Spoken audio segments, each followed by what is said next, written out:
Great. Okay, we're going to start in a few minutes. Now, we're going to start at this minute. Okay. I take it back. Well, in that case... Okay, Jונתן, I hope you can see behind us. Jונתן is sitting in England, in London.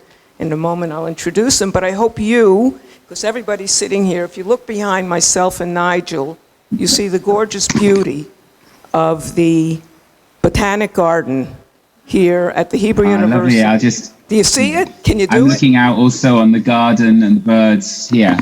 Well, it's all there. We wish you were here with us to be part of it, but you're certainly here in spirit and beyond. And thank you. And it really is very beautiful here. And thank you to everybody who made this conference day happen, and to Nigel for coming. Shalom to everybody. I'm Emily Levy Shוחט. Today I represent Merkaz Olami, which is the political arm of the Masorti movement. Yes, we have a political arm as well as a religious arm. Previously I was the chairperson, the national chairperson of the movement, and I'm still involved. But today I represent us in Keren Kayemet L'Yisrael. And I think I know Devorah mentioned it earlier, that Keren Kayemet and Zionism and renewing the land and so on, that's what it's about. And I am there together with Rabbi Mauricio Balter and a fellow named Gadi Pearl, and our job is to try to make sure the Kakal does what it's supposed to do. And particularly we have been fortunate to get Kakal to make a decision to set up, to establish a center, which it's never had before, a Kakal National Center to fight the climate crisis, which is a wonderful thing. I don't want to talk about that, but I do want to say that Kakal, much of what Kakal does today in the forests and in open spaces and so on, is already doing things for the value of the climate. There's no question. But now we're going to make a more focused effort to involve new technologies, new projects, learning projects, on-the-ground projects, and research, applied research. So that's who I am, and it's my pleasure to be here today. So what are we going to talk about here today? A continuation of what we heard from Rabbi Tamar and Rav Yossi, except we're going to look at it a little differently, because Shmita, there were different approaches to what Shmita is about and can be understood and expressed here in Israel. That's simple. That's pshuta. It's you're not supposed to do this and you're not supposed to do that. But what about the people, the Jewish educators, the Jewish environmentalists, the people who care about the world abroad? People such as Nigel Savage, who I'll introduce in a moment. Certainly people such as Jonathan Wittgenberg, who's sitting across from us. What can they do with it? What can they take from Shmita, which is, I'll be simplistic. I'm not a Jewish scholar by any means. It says, don't plant in the land of Israel. Rabbi Tamar spoke a lot about Zionism and Dafka. Here, what do you do with it? How does you turn it into educational? What are the elements in Shmita that you two, who are both great educators and people who've been involved, and I'll give the more formal introduction in a second. What do you do with it abroad? How do you use it to reinforce the name of this conference, which has something to do about Kehillah, and what's the name of the conference exactly? Kayamut. Hakenes Hashnati L'Kayamut V'Kehillah, the annual conference for sustainability and community. And that's what it's about, whether that Kehillah is in Israel or worldwide. I think that's really the question that I would ask. So hopefully I'm finished speaking. Hopefully the rest of it will be just the two of you, but if necessary, I'll say a few more words. So who do we have with us? Rabbi Jonathan Wittgenberg, who's on the screen, is the rabbi of the New North London Synagogue and the senior rabbi of Masorti Judaism in the UK. And he has a leading role in the development of Masorti movement for traditional non-fundamentalist Judaism in England. He's president also of the Council of Christians and Jews and a member of the Council of Imams and Rabbis. And he is a co-founder of Echo Synagogue and deeply, deeply engaged environmental issues, which is what we will hear more about. He has a degree in literature at the University of Cambridge, and then studied for the rabbinate at Leo Beck College in London and in Jerusalem. Rabbi Wittgenberg, according to what's written here, and I believe it's true from my acquaintance with him, loves Judaism, literature, history, plants, animals, and people. That's what it says. He writes and speaks about the Jewish faith, moral issues, his love of nature, the spiritual search, human responsibility, and the transience of life. That's a lot. Nigel Savage asked me to make it very short. I'll make it a little longer than you wanted, but not as long as it was. Okay. Nigel Savage, sitting next to me, founded Khazon, which is the Jewish Lab for Sustainability in New York, based in the year 2000. He served as its CEO for 21 years, stepping down in July 2021, just now. And we're fortunate that he's here with us. Under his leadership, Khazon became the largest environmental organization in the American Jewish community, and I can attest to that personally. Any people and communities that I'm in touch with in America, and there are not a few of those, know about Khazon. And the activities you do there, activities that have happened here, it's made a tremendous, tremendous impact and contribution to the world of the awareness of environmental concerns and the Jewish side of it. Nigel has twice been named a member of the Forward 20, which is the annual list of the 50 most influential Jewish people in the United States. And he is a recipient of the Bernard Reisman Award, which is an award given by Brandeis University. He has an MA in history from Georgetown, and he has studied here in Israel at Pardes, at Yakar, and at the Hebrew University. Nigel, among other things, had an acclaimed cameo appearance in the cult Anglo-Jewish comic movie called Leon the Pig Farmer, which I will now look for, okay? And he is believed to be the first English Jew to have cycled across South Dakota on a recumbent bike. So that's who we have, clearly two people who have invested a major part of their lives to the concerns we're speaking about. And I'm going to turn to the two of you. Thank you very much, both of you. And I hope we'll have more dialogue than anything else. We have only till 1:15 our time. Rabbi Jonathan has to leave at that point, so we'll do that. The question, I asked it before, and the question is clear. What do you do with all this Shmita stuff? Bavakasha. Rabbi Jonathan, why don't you begin, please? So thank you for the warm welcome, and also it's a privilege to listen to Rav Yossi and Rabbi Tamar, and I appreciate the focus on this central concern of our day, which is our relationship to the land and our relationship to nature. I'm an inveterate gardener, and in some ways quite relieved that I don't have to refrain from my favorite hobby for 1 year out of 7 in the land of Israel.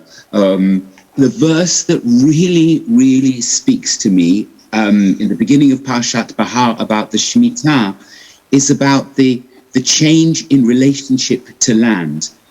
Vayta Shabbat haaretz lachem le'ochla. The produce of the 7th year should be for you to eat, for your servant, for your maid servant, for any laborer or worker, for any person or refugee or stranger who's with you, for the domestic animals and for the wildland animals in your land. All its produce should be for them to eat. And it's a very different relationship. It's a relinquishing of ownership. It's a downing of fences. It's an opening of doors. It's a reconsideration of how we stand in relationship to the earth. I think of the verse, Ger anochi ba'aretz kechol avotai. I'm actually a wanderer, a pilgrim, a sojourner, temporary on this earth, and it isn't mine and has to be shared. And this rethinking of relationship to earth is very, very prominent in the UK at the moment, because the UK is about to host COP26 conference. I believe, Nigel, you'll be there. And that's going to be possibly the most significant, certainly since Paris, the most significant political gathering of world leaders to change our relationship to the environment and to legislate for a more humble, universal, inclusive attitude to nature. And it's this reorientation that so deeply preoccupies me. There's rather more I want to say about that in detail and what I think we can do about it locally, as communities, nationally, internationally. But I'll hold there and go to Nigel. אז שלום לכולם, אני ממש כל כך הרבה שמח להיות כאן. בארץ, בשנת שמיטה, בכנס הזה, זה ממש חשוב וממש, I'm incredibly honored to be here and incredibly happy to be here. There are many people in this room that I don't know, but every single person in this room who I do know is an amazing human being doing amazing things in the world. And I really want to say toda lachem and thank you to everybody. I really want to say a couple of things about Shmita to try and put it in perspective in a slightly different way. And in particular, I want to do it in a way that potentially enables there to be things that every single one of us and every single one of our communities and every single one of our institutions can actually in some sense take forward in relationship to Shmita above and beyond the things that we're already doing. I think there are two reasons it's incredibly important to put Shmita on the agenda of the Jewish people and of this country and of the world in a somewhat new way. Firstly, I don't think that properly understood we can actually understand Jewish tradition unless we engage with Shmita. There is clearly a line between Shmita, Sfirat HaOmer, Yom HaKippurim, the month of Tishrei, Shmita, and Yovel. And the whole world knows Shabbat. I keep Shabbat, I don't. The word in Italian for Saturday is Sabato. And yet, just as we introduce the idea of Shabbat into human history, we now need properly to introduce the concept of Shmita into human history. And we cannot understand Jewish tradition unless we engage with that. As part of doing that, we need to understand what Shmita is about. And although it is about land, and although it is about agriculture, I think that the fact that it is about land and agriculture confuses us. Because in the world of the Second Temple, we were all farmers, and everything was about agriculture. And so Shmita is not, in that sense, about land and agriculture. It's about ethics, culture, community, economics. Shmita was a statement about the very nature of what it is to be alive in the world. And Shmita is coming to address not just land, but work, time, money, relationships to people, relationships to community. One of the most interesting questions about Shmita is, what is the problem that Shmita is coming to solve? And when you ask that and you look at the primary text, you understand that part of what it is coming to solve is actually about inequality. That's what connects Shmita in relationship to land to Shmitat Kasafim. Whereas for 6 years, this is mine and it's not yours, now suddenly what's mine is yours. Come and help yourself. In those 6 years, I got more and you got less, but now this comes to even it out. And Shmitat Kasafim, of course, is exactly the same. It's saying, let's not be burdened by debt. Let's reduce the gap between those who have more and those who have less. So that leads to the second reason that Shmita is important. That it's not just that without Shmita we can't properly understand being Jewish. Without Shmita we can't properly address the key issues in the world today. And so on the one hand, in relationship to the climate crisis, we have COP26 and we have this government and we have a whole series of things that need to happen now. And yet in a deep sense, the issues that we face as a human society are playing out for the rest of this century. And so although on the one hand certain things are urgent, the deepest questions are actually much more long-term than that. And so that's how it is that I think that we need to engage with Shmita in a series of ways. So firstly, I think that we have to put Shmita back into the calendar, not just of the Jewish people, but of all of our organizations. Everything in Jewish life runs on Jewish time. Shabbat is different from Saturday. Hanukkah is different from Pesach. We have to figure out what it means to make Shmita different from the other 6 years. So this conference, for example, needs to put Shmita on the agenda every year. And part of what we need to do in every Shnat Shmita, for ourselves as individuals, for our families, for our organizations, and for our society, is to look back over the last 7 years. What has changed? What have we learned? And then also, in the same way that Shabbat is both the end of the week and the start of the week, we have to use this year to start to flesh out a vision for 2022 to 2029. That is a single unit in Jewish time. This conference needs to put on its agenda every single year, okay, next year we're in year one of the cycle. The year after we're in year 2 of the cycle. What is our evolving vision for this country and for the world by the end of the next Shmita year in 2029? And how am I and my organization going to rise to meet that vision? I think I do have more to say, but I'm just going to pause at that point. And I think Rabbi Wittgenberg has other things to say, and I also really genuinely want to open this up to questions for people as soon as anybody wants. But Rabbi Wittgenberg, you're up. Thank you. I'm moved by what you say, and I very much agree with what you said, because this is a change in orientation, and particularly this notion of moving from ownership to sharing, for reducing the differentials and restoring a sense of equality upon this earth. And I'm hoping a screen share might work, because there are a couple of passages that have really been seminal to me in thinking about this. I don't know whether it will or won't, but I will give it a try. Please just tell me if this is not working. Here's the quotation the verse that speaks to me most about Shmita. That's the downing of fences, the ending of boundaries, the sense of equality. And it's not just between human beings across human society. It's a rethinking of a relationship with nature, which we've understood very much. We very much monetized it and treated it as in a utilitarian and exploitative manner. And that needs to end. In fact, the Protestant, I believe, scholar Ellen Davis at Duke University in the States understands the keywords l'ovda u'l'shomra, even the years when we can work the land, as avodah, having a sense of reverence, carrying that sense of avodah as prayer, as a profound respect for the land. But that's even more true in the sabbatical. And here's a passage from Einstein that I think is absolutely key. He reminds us that we're part of the whole, and that we're limited in time and space, we're mortal, but we experience ourselves and our feelings as something separate. And that's, he says, an illusion. He says it's an optical illusion of our consciousness. One might want to go around further and say, as he does now, this is a delusion, and it's a prison for us. It's not just a prison for us, it's a prison for the whole of nature, in which we destroy it. And our task, he says, must be free ourselves from this prison by widening our circle of understanding and compassion to embrace all living creatures and the whole of nature in its beauty.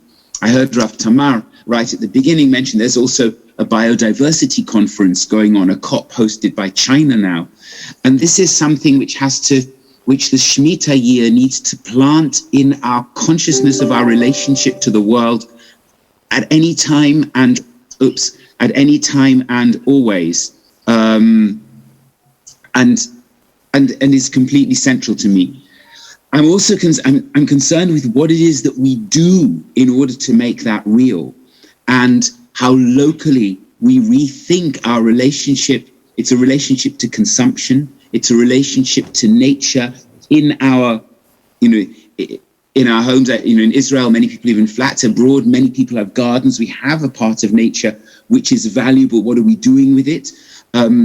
Rewilding and Shmita go very well together in the sense of letting the world be not controlling it, but allowing it to regenerate. So that is a kind of also a local and a communal project. I've been involved in the founding of jtree.global here and also in the States, in which Jewish communities support planting in ways which are ecologically, ethically sound and of benefit to communities. So that's a kind of a next level up.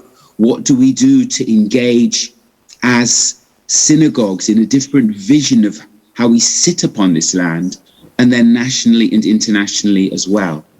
And one of the things which Shmita brings out, I'm very struck by the sense that we talk about also v'livhemtecha v'lachaya asher be'artzecha. It's not just a human neighbor, but the neighborhood of all nature. And here's a famous passage, 19th century passage, about other forms of life. They are not our brethren. They are caught. I need to move the picture. I've got to be able to read this. The animal life shall not be measured by man. In a world older and more complete than ours, they move finished and complete, gifted with the extension of the senses we have lost or never attained, living by voices we shall never hear. They're not our brethren, not underlings. They are other nations, caught up with ourselves in the net of life and time. And rethinking then our relationship to the whole is core to what Shmita is. I just came across a story about the Lubavitcher Rebbe and his son, I don't know which generation, but I don't know, it's the Alter Rebbe, walking in the fields, and he explains that here you may see divinity, because the divine is with every stalk of and every ear of corn. I'm not quite sure about the theology of this.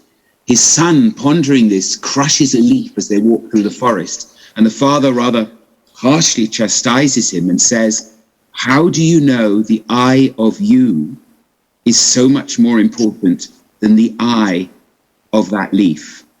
They are all precious before God. And so this radical revisioning, which the sabbatical year, as Nigel so compellingly pointed out, needs to be a focal point. It needs to be carried through into all the years of work and action that have to follow it. And then the vision needs to be restored in the next sabbatical year, and so on. So I'm just going to add a couple of quick things then, just to bring it down, because I strongly agree with everything that Rabbi Wittenberg said, and I want to offer some things for each one of us to think about.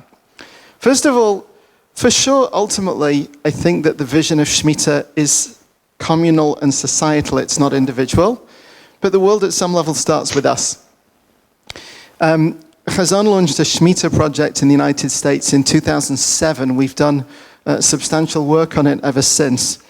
But in the lead up to the last Shmita year, I was trying to think about how I was going to register this year, and I very randomly decided not to buy books and not to buy scotch. Right? Shmita means letting go.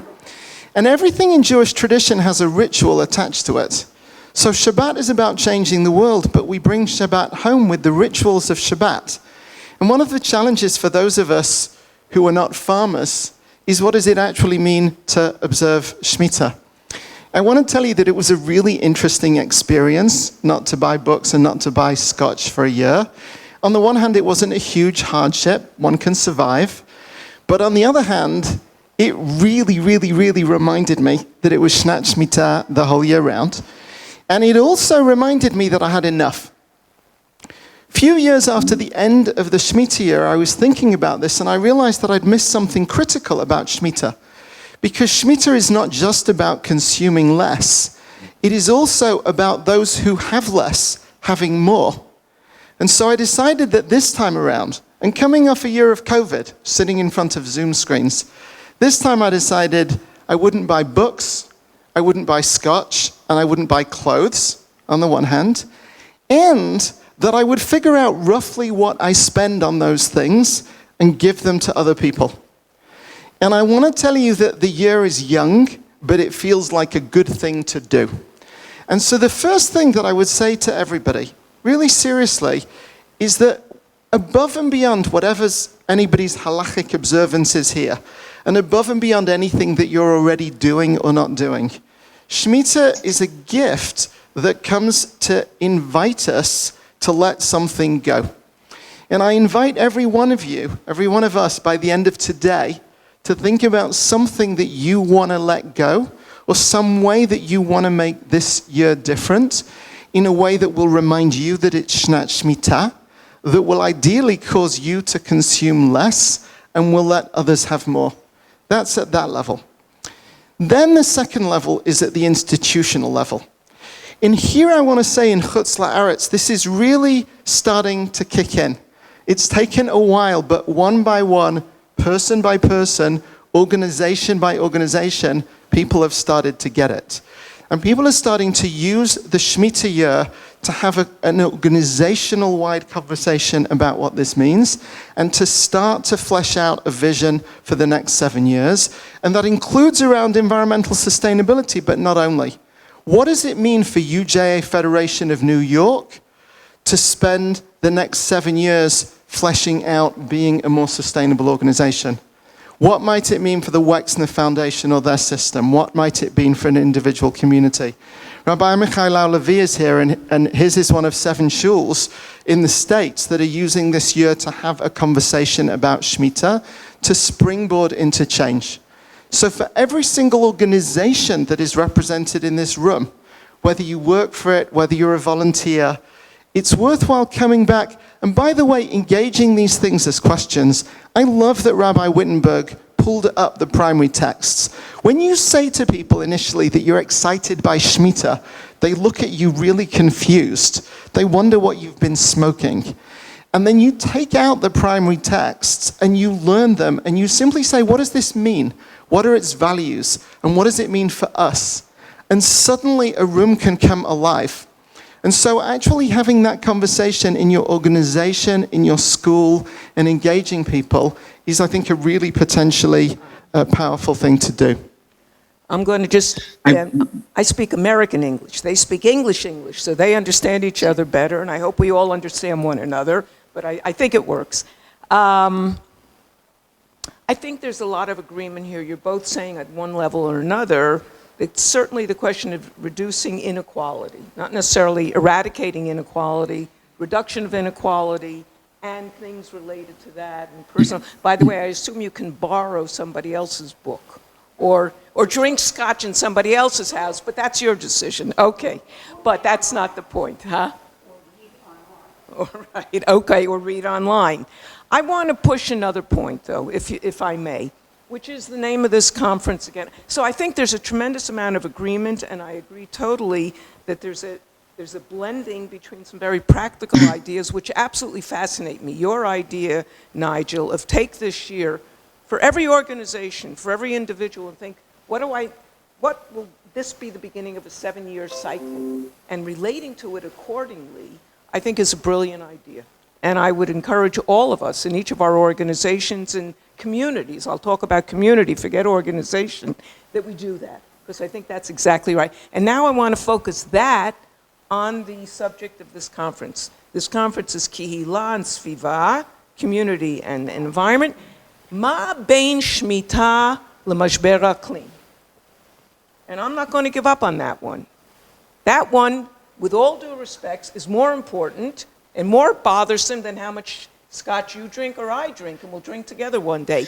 And I'm concerned about that. Where are we going to do, how do we take Shmita, build it into the plan that you suggest, and begin now, immediately, not generally Sviva, of which there are many important things, but the specific focus on the Masorti clean. I want to give just 2 specific examples of that. Firstly, in the Torah, the Shmita year ends with Hakel, which is during the Sukkot after Shnat Shmita. The president comes down and reads the Torah. So I want to say to people in this room, we have 10 months to encourage Bougie Herzog to actually host something, right, immediately after the end of Shnat Shmita that would be a countrywide conversation about these issues and our vision for the next 7 years. It's actually something that ought to happen. There were ideas around something like that in the 1950s, and the Rabbanut sort of like quashed it, but it's something that ought to happen. I'll give you a second example. I had an amazing conversation recently with Shaul Goldstein, who's head of Reshut Haganim V'Teva, Reshut HaTeva V'Aganim. Which way round is it? Reshut HaTeva V'Ganim. One of the things he said to me that was fascinating is that during Corona, the national parks were closed. And Reshut HaTeva V'Ganim were really shocked to discover how quickly the land bounced back, how quickly micro ecosystems flourished when there weren't human beings trampling through it. And one of the things that I said to him is I said, okay, we now have a little bit of time for Reshut HaTeva V'Ganim. Ratag, okay. What would it be if Ratag took every park in this country, including En-Gedi and Masada and the ones that are smaller and less well known, and said, because we're the people of Shmita, every single park will be closed 1 year in 7. It won't be the same 1 year in 7, but every park in Israel will be closed to human beings 1 year in 7 to enable the land and the animals to reflourish. Doing that is not only significant for the land in this incredibly dense country, it's also an incredibly profound piece of chinuch to be able to say, why can't I go to En-Gedi this year? You can go somewhere else. Why can't I go to Masada this year? Because it's a microcosm of understanding that we don't own the world. It goes back to how do we reconnect stewardship and Shmita as concepts with actually living in the 21st century, and in this instance, being part of a sovereign state? Rabbi Jונתן, thank you. Thank you. Just a general point and a very practical and specific point. The general point is, and I think Nigel, you've said this, that it's really interesting that the remission, the ending of a person who's an Eved, the ending of Avdut in Shmita, and all the more in the Yovel, being connected with our relationship with land. Because the more I think about it, the more I feel that our habits of consumption, of which we're so often unaware, the supermarkets, it's true of Israel, America, England, and perhaps all Western nations, we don't actually see the impact on environment, on the lives of those who produce and transport our food in what we so easily consume, that actually consumption is a legacy of the slave trade, that we don't deal in people anymore, but we do deal in the wealth of their land, in their time, in their quality of life, without thinking about it. And there's a need to relinquish both the way we consume and the way we treat other people, even in places we've never seen them. So that's a more general point. I couldn't get away with not buying books, but there are plenty of clothing, what foods I buy, how I travel are things I think about in the sabbatical year and beyond. I can't get away with not buying books because my wife is head of the Society of Authors. I want to make a very practical point. We developed Eco Synagogue here in the UK on the back of Eco Church, which created an audit for religious communities covering all aspects of life. We translated it into Jewish, and then we've developed it further. It looks at how an institution, where does the electricity come from? What is one doing with waste? What is one recycling? What is the kind of the fair trade of all the products one's involved in? But then it looks at the impact of teaching and preaching. It looks at the influence a community has on the habits of its members, because if a synagogue has one building, its membership may have 1,000 buildings. And are the community engaged locally and nationally in changing our relationship to poverty, to food poverty, to nature?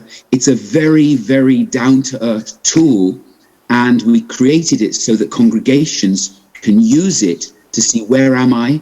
Where do I want to be? What is my kind of eco plan, my environmental plan for the next period of years, the natural obvious Jewish number being 7, so that one has a strategy for moving forwards and doesn't take, this is the time to think about it and now I forget about it.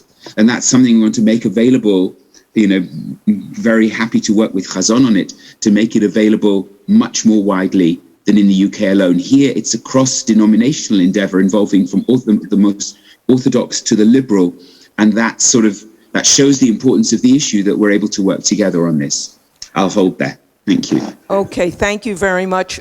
Our time is just about up, but so with that, thank you all very much. Hemshech Yom Tov. Thank you. And just one word of thank you, not only to you, but I forgot to say, in English there is a website, shmitaproject.org, which has a bunch of resources. And we also, because there are no rituals yet for Shmita, we launched the Shmita prizes, which we're doing with Hartman. And you can go to both Khazan and Hartman's thing. If you have ideas around Shmita, we're awarding for prizes for it between now and Hanukkah. Toda rabba lachem. Thank you.